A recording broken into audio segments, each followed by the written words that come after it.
You ever have a moment that sneaks up on you, soft at first, like a breeze, but somehow it ends up flipping your whole world upside down? That's what this was. He came over just to help, or at least, that's what I told myself. My husband was out of town. Again. Business trip. Same suitcase. Same goodbye kiss that didn't quite land where it used to. The kids were with my sister. The house was quiet. Too quiet. I remember standing at the kitchen sink that morning, just staring out the window, watching the neighbor's dog chase its tail. My coffee had gone cold in my hands. My thoughts were louder than the silence in that room. And then the doorbell rang. It was him, Daniel, my husband's coworker. We'd met a few times before.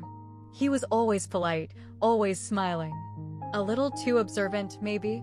He said he heard from my husband that we were having trouble with the cabinet door in the laundry room. Offered to swing by.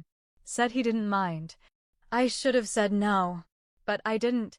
I smiled. I opened the door. I let him in.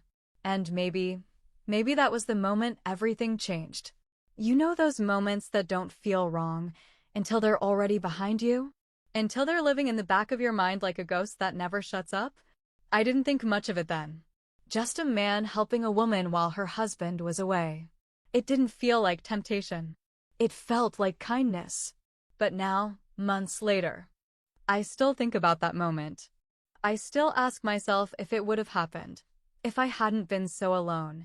Because sometimes it's not about lust. Sometimes it's about being seen. Really seen. For the first time in a long time.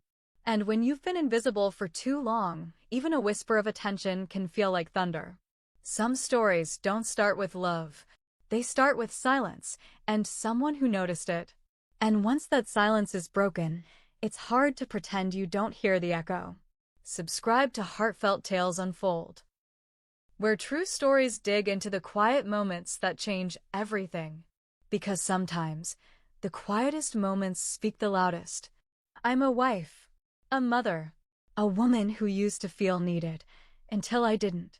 I used to wake up with purpose, little hands tugging at my shirt, a husband kissing my forehead on the way out the door, chaos swirling all around me like a dance I'd memorized by heart. But somewhere along the way, the rhythm changed. The kisses got quicker. The mornings got quieter. And the days started to feel longer. My husband, Eric, is a good man. He's not cruel, not careless. He works hard, provides well, but lately, it feels like he's more present in spreadsheets than in our marriage. Like I've become part of the furniture, useful, but unnoticed. He's always on the move. Conferences, clients, late-night calls from hotel lobbies. He says it's just a busy season. But seasons change. This one didn't. And when he's home, it's like his body is here, but his mind is somewhere else entirely. We talk, sure, but it's mostly about logistics. Groceries, school schedules, the broken light in the hallway. We don't really talk anymore. Not about feelings. Not about us. And certainly not about the space that's quietly grown between us like a crack in the foundation we never noticed until it started swallowing things. And then there's Daniel. Daniel. He's the kind of man who notices things. He works with Eric, same team, different energy. Where Eric is sharp and analytical, Daniel is soft-spoken, measured. The kind of man who listens before he speaks. He came by our house once, months ago, to drop off some documents for Eric. I remember how he complimented the garden. Told me the roses reminded him of his mother's porch growing up. No one ever noticed the garden. Not even Eric. I planted those roses 3 years ago. Daniel saw them in 5 seconds. He's recently divorced. I didn't ask for the details, but he shared them anyway. Something about growing apart. No fights. Just silence. Funny how that word keeps following me around. When he offered to help with the broken faucet while Eric was away, he said it like it was a favor. Like it was nothing. I said yes. Like it meant nothing. But it wasn't nothing. I think I knew that the second I heard myself say, "Sure, come by any time." The thing is, there wasn't anything flirtatious. Not yet. No suggestive glances. No hidden agendas. Just one lonely woman and one recently divorced man, standing on opposite ends of the same invisible ache. My house had never felt so quiet. The kind of quiet where even your own breath feels like it's intruding. The kind where you start to wonder if anyone would notice if you disappeared for a day, or two, or forever. There's something dangerous about that kind of stillness. It makes you more aware of every sound, every footstep, every voice that chooses to stay. And Daniel. He stayed. He didn't rush, didn't glance at his watch or pretend he had somewhere better to be. He just listened, asked how I was doing, and waited for a real answer. You'd be surprised how powerful it feels to be asked, "How are you?" and actually believe someone wants to know. That's how it started. Not with a touch, not with a look, but with attention. Gentle, steady, dangerous. Because when you've been starving for connection, even a crumb can taste like a feast. And I was starving.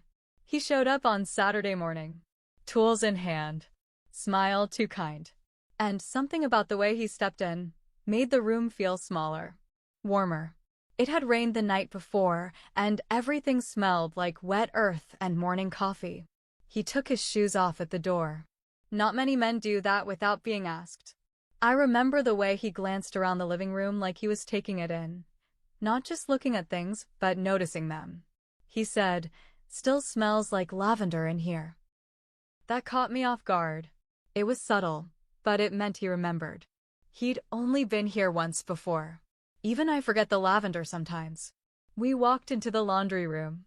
He crouched under the sink, started unscrewing things, checking connections. Nothing romantic, nothing suggestive. But my heart beat louder than his tools. I made coffee, more to do something with my hands than anything else. I offered him a cup. He said yes. And, just like that, we were at the kitchen table. Him holding the mug with both hands. Me sitting across from him, trying not to study the lines on his face or the way his voice softened when he laughed. We talked about nothing at first. Then a little more. He noticed the painting above the couch. One I did years ago before the kids. Before the marriage started to feel like a business agreement. He said it reminded him of a sunset he saw on a hiking trip out west. Said the brush strokes looked like movement, like breath. Eric never noticed that painting. "It's been on the wall for 5 years. Daniel asked, "Did you paint it?" I nodded, surprised at how shy that made me feel. He smiled. "You're really talented." Something in me flinched, like I wasn't used to hearing kindness without condition. We sipped our coffee. The light from the window spilled across the table like honey. And there was this moment, a small one, where he looked at me, and I looked back, and I didn't feel like someone's wife. I felt like me. Just me. It was so brief, but it hit deep. Like remembering a version of yourself you didn't know you missed. He didn't leave right away. The faucet was fixed. The coffee was done. But he lingered, not rudely. Just enough. Enough for me to notice. Enough for the air to shift. He leaned back in the chair, looked around the kitchen again. Said, "You've made this place feel like home." I laughed, but my throat tightened. Home. Funny how that word can sound like comfort and ache at the same time. That morning felt normal. Until I realized I didn't want him to leave. Not because I needed more help. Not because the faucet still dripped. But because the silence that would follow after he walked out felt heavier than usual. He stood to go, thanked me for the coffee, said to call if anything else needed fixing, and then he asked, not like someone making an offer, more like someone hoping you'll say yes. "Need help with anything else?" I hesitated. I should have said no, should have smiled politely and said, "All good." But instead, I said yes, not just to the work, to the conversation, to the warmth, to the presence. To the part of me that hadn't felt seen in a long, long time. Hourglass not done, and that was the moment I started slipping. Not into his arms, but into something far more dangerous, wanting to be wanted. That night, I sat on the edge of my bed with the lights off. The faucet was fixed. The kitchen was clean. The kids were still gone. And the house was so quiet it almost rang. Eric had called earlier from some hotel room in another time zone. He asked how my day was. I said, fine. He told me his presentation went well. I said, that's great. And then there was silence on the line. Not the comfortable kind. He hung up with a love you. I said it back. But it felt like muscle memory. I stared at my phone after. Just held it in my lap like it might say something else. Something warmer. Something real. It didn't. Instead, I found myself thinking about Daniel. Not in some fantasy way.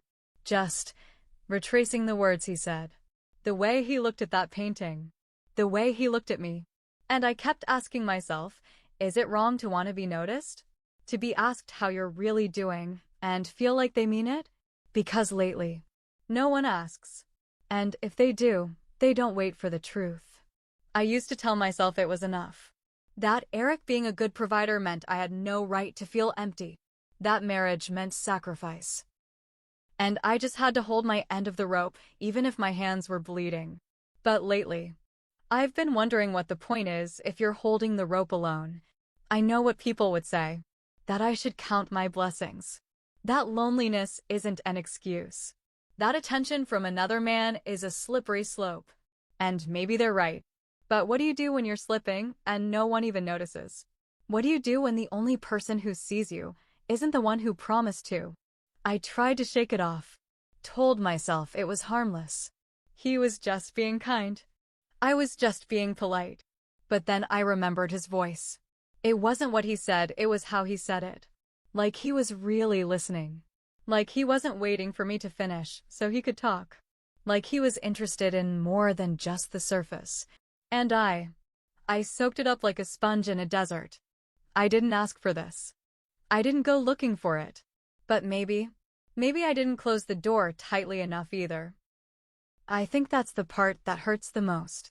Not the guilt. Not the temptation. But the part of me that welcomed it. The part that leaned in when I should have leaned back. The part that wondered what it might feel like to be touched without duty. To be kissed without planning. To be wanted just because. I love my husband. God, I do. But I was starting to feel like a ghost in our house. Folding clothes that no one noticed. Cooking meals that no one complimented. Smiling in photos that didn't feel like memories.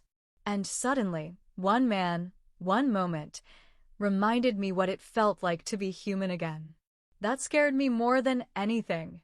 Because if one kind word can shake the ground beneath your feet, what does that say about the foundation you're standing on? And more importantly, how long before it finally cracks? A few days passed. I kept busy. Or tried to. Laundry, errands, school pickups, all the usual pieces of my routine. But in between the tasks, my mind kept drifting. To his voice. His smile. The way he looked at me like I wasn't invisible. Then, on Wednesday afternoon, my phone buzzed. Daniel. He texted, "Hey, didn't mean to bother you, but I noticed your screen door was sticking when I left the other day. Want me to swing by and fix it?" I stared at the message for a full minute. Not because I didn't know what to say, but because I already knew what I would. I typed, "That would be really helpful. Thank you." Just to fix the screen door, he said when he showed up. Same smile. Same quiet kindness that felt almost dangerous now. This time, we didn't rush. He worked on the door. I made tea. And somehow it all felt more familiar than it should have. We laughed more. Talked longer. It didn't feel like flirting, not yet. But the way he looked at me when I spoke, it made me feel like my words mattered again. He noticed the little things. The chipped nail polish I hadn't had time to fix. The new book on the counter. He asked what it was about. Said it sounded interesting. Asked if I liked it. Eric hadn't asked about the books I read in years. Half the time, he barely noticed when I changed my hair, let alone anything smaller. But Daniel Daniel noticed. I found myself asking him questions too. About his divorce. About how it felt, walking away from a marriage that once felt so permanent. He told me it didn't happen all at once. That it started with silence. Missed moments. Words left unsaid. Touches that never landed. And when he said that, I felt a lump form in my throat. Because it sounded familiar. Too familiar. We didn't talk like strangers. We talked like people unraveling. Noticing threads we never meant to tug on. That evening, it got late. He was finishing up the door, and I offered him dinner. It came out so casually. You hungry? I made enough. He hesitated, then smiled. Said, I'd like that. I set the table. We ate. Nothing fancy, just leftover pasta and salad. But the atmosphere felt heavier, like the air had a pulse. We sat across from each other, candle flickering on the table, our voices softer than before. He told me he missed this, home-cooked meals, someone asking about his day, warmth. And I told him. I missed being seen. And for a moment, we just sat there. Not talking, not moving, just existing in the same space. Two people who never meant to drift, but somehow ended up on the same lonely shore. At one point, we both reached for the serving spoon at the same time. Our hands touched, just lightly, but I didn't pull away. Neither did he. It wasn't just about the touch. It was the stillness afterward. The way neither of us said a word. But everything was suddenly louder than it had been in years. I got up first. Started clearing the dishes, pretending nothing happened. He offered to help, and I let him. We moved around the kitchen like we'd done it 100 times. And maybe that's what made it scarier, how natural it felt. When he finally picked up his keys, I walked him to the door. I opened it. He stepped into the night. But he didn't say goodbye. He just looked at me, like he was waiting for something. Permission. A sign. A reason to stay. And I didn't give him any of that. But I didn't give him a goodbye either. I let the silence fill the space between us. And it said everything we couldn't. It was raining the next time he showed up. Not just a light drizzle, the kind of rain that turns the sky gray and the air cold. Thunder in the distance. That steady hum of water hitting pavement like a heartbeat. I hadn't expected him. He said he was just in the neighborhood. Said he remembered the gutter by the porch was still loose and figured he'd tighten it before the storm got worse. I opened the door and there he was, soaked, smiling, water dripping from his hair and jacket. I told him to come inside. Wait out the storm, I said. It sounded harmless. It wasn't. I was in an old shirt. The soft, loose kind you wear when no one's around. No makeup. Barefoot. Vulnerable. He stepped in, shook the rain from his arms. And we both paused. There was a silence, but not the kind that needed filling. The room felt smaller again. Warmer. Tighter.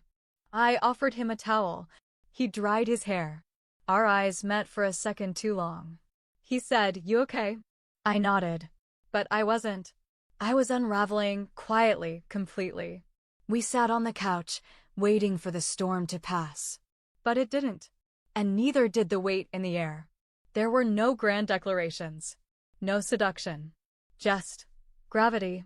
Two people pulled towards something they didn't plan. But didn't resist. He reached out, barely. His fingers brushed mine. And I didn't move. We sat there, side by side, the thunder outside almost syncing with my pulse. When he touched my cheek, I closed my eyes. Not because I was scared, but because I needed to stop seeing the lines I was about to cross. It wasn't planned. But it wasn't accidental either. I kissed him first. Soft, slow, searching, and in that moment, everything I thought I knew about myself, about marriage, about loyalty fell away. There were no words. Just mouths, hands, heat. It was passionate, silent, heavy with guilt even as it was happening. Like we both knew we were falling, but neither of us reached for the edge. His jacket hit the floor. My shirt slipped over my shoulders. And still, no one said a word. Because we couldn't. Words would have made it real. Words would have broken the illusion that this was just a moment. But it wasn't just a moment. It was the breaking point. The worst part? I didn't stop it. I could have. 100 chances to step back. 100 reasons to say no. But I didn't, because I needed to feel something. Something other than invisible. Something other than needed for chores, for errands, for what I could give. I needed to feel wanted. For me. And for a few stolen minutes. I did. Don't miss what happens next. Subscribe to Heartfelt Tales Unfold. This story is only just beginning. The next morning was quiet. Too quiet. Not the comforting kind that lets you sleep in, but the kind that hums beneath your skin, reminding you something's broken. I woke up before him. Slipped out of bed and into the bathroom, closed the door behind me like I was locking away a secret. I looked at myself in the mirror. Hair tangled. Skin flushed. Eyes I didn't recognize. I splashed cold water on my face. It didn't help. The guilt clung to me like fog. Thick. Relentless. When I came out, he was already dressed. Sitting at the edge of the bed, tying his shoes. He didn't say much. Didn't try to stay longer than he had to. Just stood up, nodded, and said, "Take care." Then he left. No kiss. No goodbye. No promises. The door clicked shut behind him, and that sound echoed louder than anything else. I stood there, frozen. The sheets still warm. My chest still aching. And then, my phone rang. It was Eric. His name lit up my screen like an accusation. I hesitated, just for a second, then picked up. "Hey, babe," he said, voice chipper, casual. "I just finished my morning meeting. Thought I'd call and hear your voice." I swallowed hard, forced a smile he couldn't see. We talked. Or rather, he talked. About flights, clients, the awful hotel breakfast. I said all the right things. Laughed when I needed to. Told him I missed him because that's what I was supposed to say. But the truth? His voice was warm. Familiar. But it didn't feel like home anymore. Not because I didn't love him, but because I didn't know how to find my way back. After we hung up, I just stood in the kitchen, holding the phone like it might burn me. I waited for a text from Daniel. Something, anything, but nothing came. I didn't text him either. I told myself it was better this way. That if we both stayed quiet, maybe it would fade. Maybe it would shrink into something forgettable. But it didn't. It grew. In my chest. In my thoughts. In the way I suddenly noticed every glance from the neighbors. Every casual comment. Every shift in the air. Paranoia crept in like a shadow I couldn't shake. Did anyone notice? Was there something in my face, in my voice, that gave it away? Does he regret it? Did I mean anything at all? Or was I just a moment for him too? I didn't know. And I didn't dare ask. I kept busy. Washed the sheets. Cleaned the dishes. Lit candles. All the rituals of pretending nothing had happened. But nothing felt clean. Not the air. Not my skin. Not me. And the worst part? I wasn't just ashamed of what I did. I was ashamed of how alive I had felt when it happened. And now, with nothing left but silence and shadows, I had to figure out how to live with both. I stopped looking in mirrors after that day. Not just the big ones in the bedroom or the bathroom, the little ones too. The reflection in the microwave door, the rearview mirror in the car, even the window at night when the lights were on inside. Everywhere I looked, I saw a woman I didn't recognize. I used to be a woman who believed in vows. Who believed in loyalty. In integrity. In the kind of love that weathered storms and stood tall in the middle of silence. Now, I don't know who I see anymore. Sometimes, I catch my own eyes in the glass and they look distant. Like they're searching for an excuse. Or a reason. Or a version of me that makes more sense than the one standing here. I keep asking myself, was it betrayal? If it came from emptiness? If the space between me and my husband had grown so wide, was it really cheating? Or was it just falling into a gap that had been there all along? That's the thing no one tells you about loneliness. It's not loud. It doesn't scream or slam doors. It whispers. It erodes you quietly, like water on stone. And when someone finally speaks into that silence, really sees you, it feels like oxygen. Like waking up after years underwater. But does that justify it? Does needing connection make what I did any less wrong? I want to believe I was just human. That I made a mistake out of pain, not malice. But that doesn't make the ache in my chest any softer. I've thought about telling Eric. More times than I can count. In the middle of the night. While washing dishes. While pretending to laugh at something he said on the phone. But every time, the words get stuck in my throat. What would I even say? I was lonely? I needed to feel something? I don't know if he'd understand. I don't know if I want him to. And yet, part of me wonders, would it have happened if I hadn't felt so invisible? If Eric had just asked me how I was? Not the surface level stuff, but the real stuff.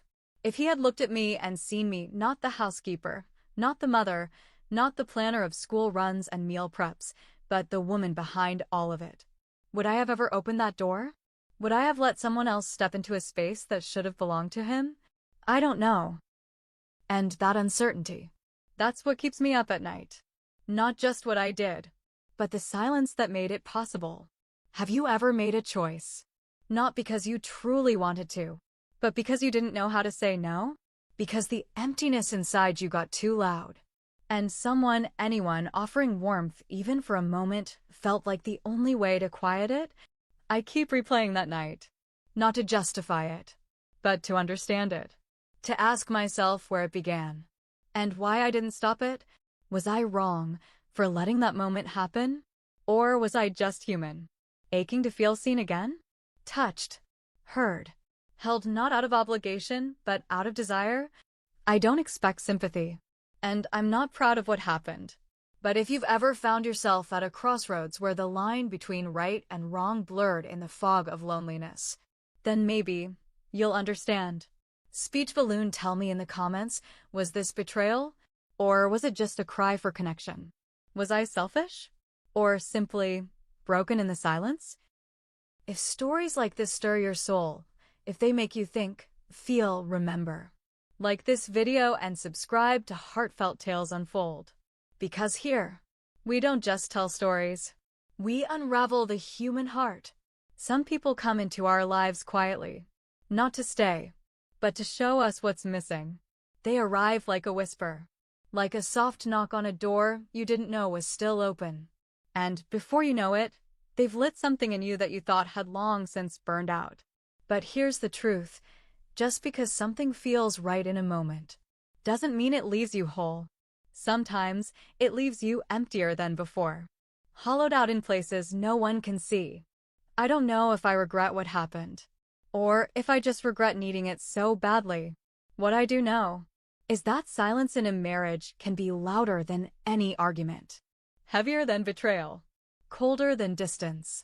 And sometimes, it takes the wrong person to remind you of everything you've been missing. Not to fix it, not to stay, but to wake you up. Now I'm awake, and I can't go back to sleep.